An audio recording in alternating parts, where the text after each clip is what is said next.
Hay un punto al norte de toda Europa, en Noruega, en el que cuando llegas, después de andar horas y horas, te encuentras un buzón. Y os preguntaréis, ¿qué hay en ese buzón? ¿Por qué hay un buzón allí? ¿Y qué tiene este sitio de especial? El sitio del que hablo es North Cape. Está justo al norte del continente europeo.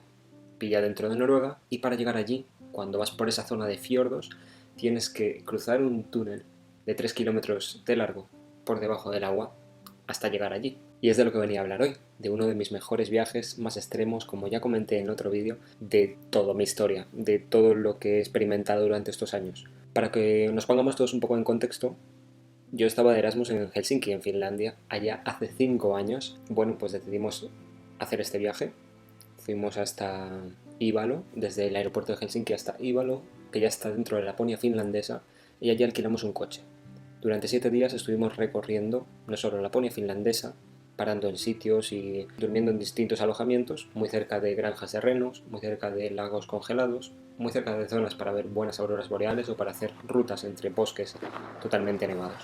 Pero el objetivo final de este viaje y de toda la aventura fue llegar a North Cape, al punto más al norte de toda Europa, al Cabo Norte. ¿Cómo llegamos allí? Bien, la señalización y las carreteras allí son muy sencillas, no es nada como en España o como en Latinoamérica. Hay una carretera. Quizás se desvían otras hacia propietarios privados, pero en general hay una carretera, una autovía. Hay que tener mucho cuidado, ya que en este trayecto no solo anochece mucho antes, si vas a partir de ahora más o menos, hasta marzo, hay muy poca luz. Si vas en verano vas a tener toda la luz que quieres, casi 24 horas, pero si vas en esta época hay que tener mucho cuidado con que no se te haga muy de noche, con el estado de la carretera, con el estado meteorológico y con los renos, porque habitualmente se cruzan muchísimos sin criterio ninguno, manadas enteras, cosa que es muy bonita pero es ciertamente peligrosa. Para llegar a esta isla, que estaba compuesta de muchos pequeños pueblos en el que estuvimos, por ejemplo, en Honisbach durante 3 días. Allí fueron donde nos alojamos, una de las ciudades costeras, con un pequeño puerto, una zona muy portuaria, donde la mayor parte de la economía es tanto el movimiento de estos temas del comercio como la pesca.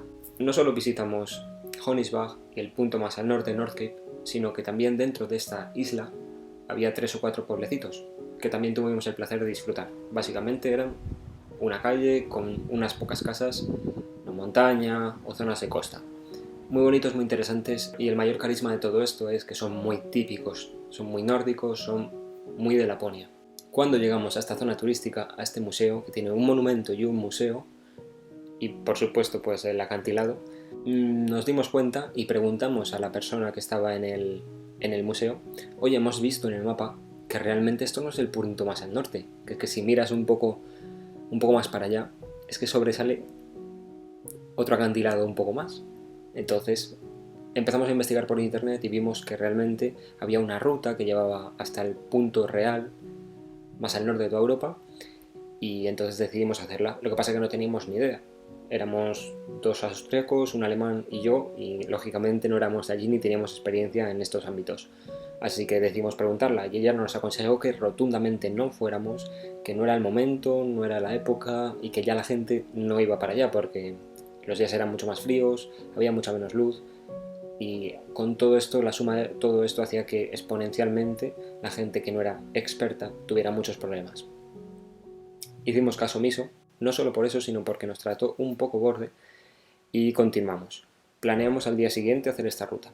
Entonces, como podéis ver en el mapa, no hay ni una sola carretera, como os comentaba. La única que hay es hacia el museo. Para poder llegar teníamos que aparcar nuestro coche en mitad de la carretera, en un lado, en un aparcamiento o en una explanada que hubiera, y empezar a caminar.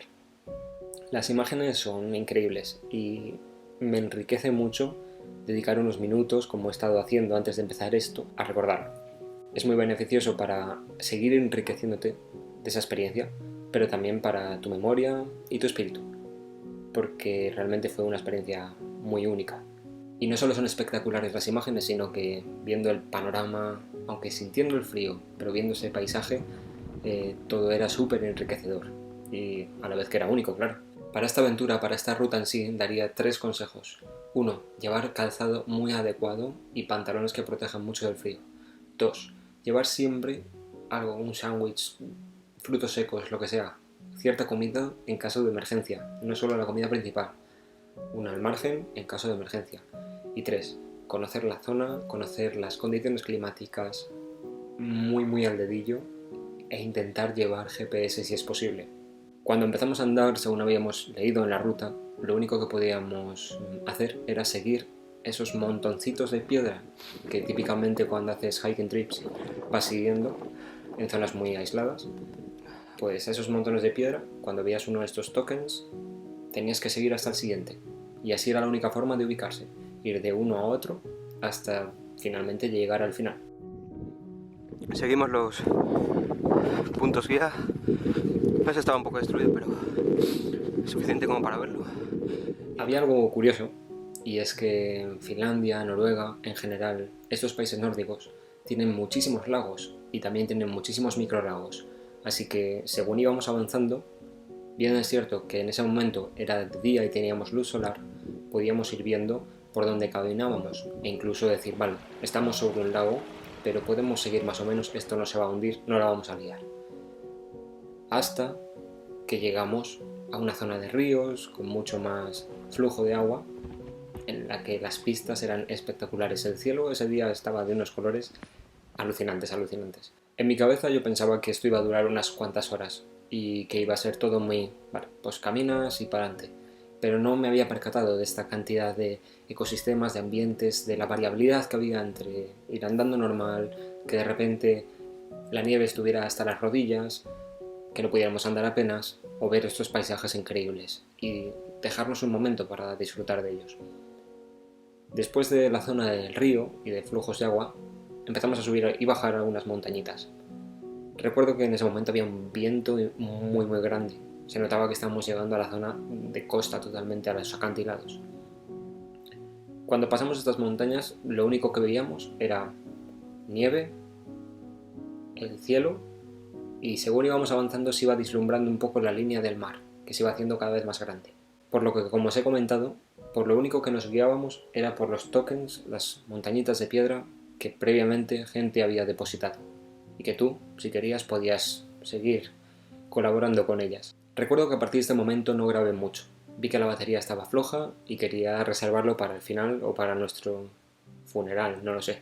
Y al llegar al final, a la zona en la que ya se veía el mar completamente y estábamos mucho más cerca, había un pequeño meandro, un hilo de agua que muy fino y ya casi muerto, llegaba hasta el mar, a una pequeña playa, muy pequeña, muy cerrada, en la que recuerdo que este montoncito de piedras tenía una bota Katiuska encima, muy random.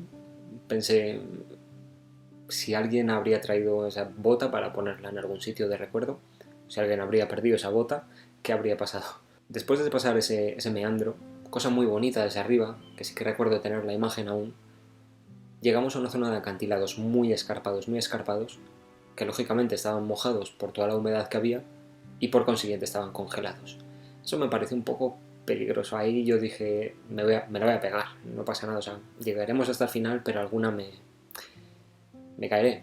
Lo que hice en ese momento fue aprovecharme de las pequeñas zonas de musgo que había en el acantilado como tal, para poner los pies y evitar las zonas congeladas de hielo sobre una superficie lisa y plana totalmente. Recuerdo que vimos algunas huellas de palmaticompuestas de mamíferos muy pequeños, podrían ser algo de zorros o algún animal bastante ártico, pero no pudimos verlos. Mientras íbamos llegando ya al punto final, ya sabíamos que estaba muy cerca, veíamos al horizonte el otro punto más al norte, el que tenía el museo. Veíamos el acantilado, que la verdad impresionaba bastante. Pese a ello seguimos y llegamos finalmente. No era tan lujoso, no era tan turístico como el que habíamos visto el día anterior. Simplemente había un monumento muy simple, muy humilde. Y como os he dicho, al llegar al punto más al norte había un buzón, en el que cuando abrías la puerta estaba un poco rota y dentro la gente había dejado recuerdos, había dejado barritas energéticas o incluso esa manta protectora en caso de accidentes. Try to open. Yeah. Try.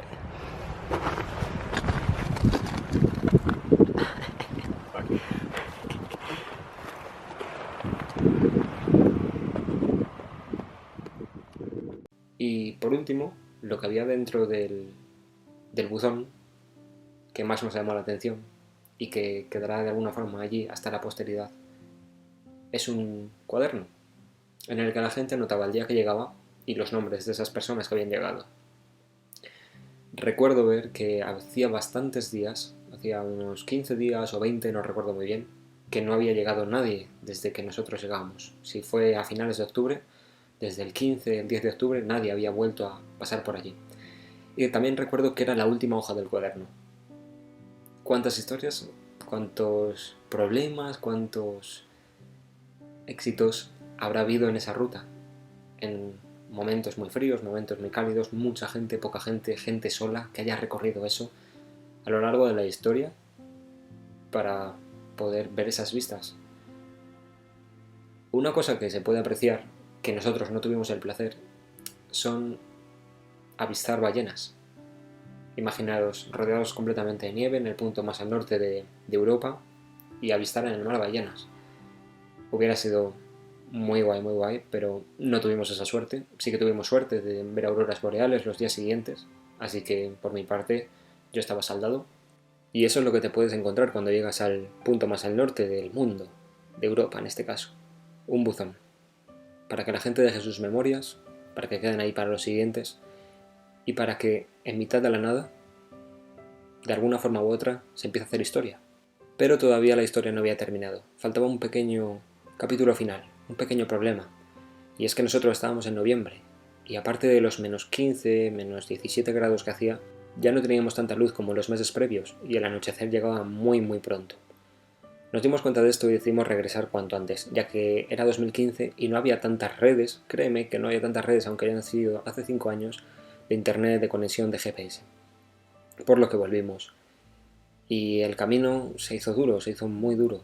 El viento soplaba mucho más, cada vez hacía más frío porque había menos luz, menos sol, lógicamente, el cual no hace como en España, por ejemplo, que amanece, pasa por encima de ti y anochece por lo contrario.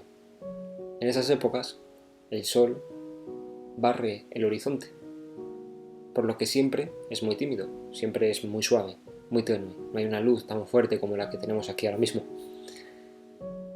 Así que nos tuvimos que poner las pilas y seguir caminando, y seguir porque se hacía de noche y porque había microlagos que ya no podíamos ver y no podíamos tantear si era válido para caminar sobre él, o si no, o si ni tan siquiera sabíamos que estábamos encima de uno. Por ello nos apresuramos bastante y dejamos de tener el objetivo de visualizar el paisaje, de disfrutar las vistas y el momento, sino de salvarnos, digamos.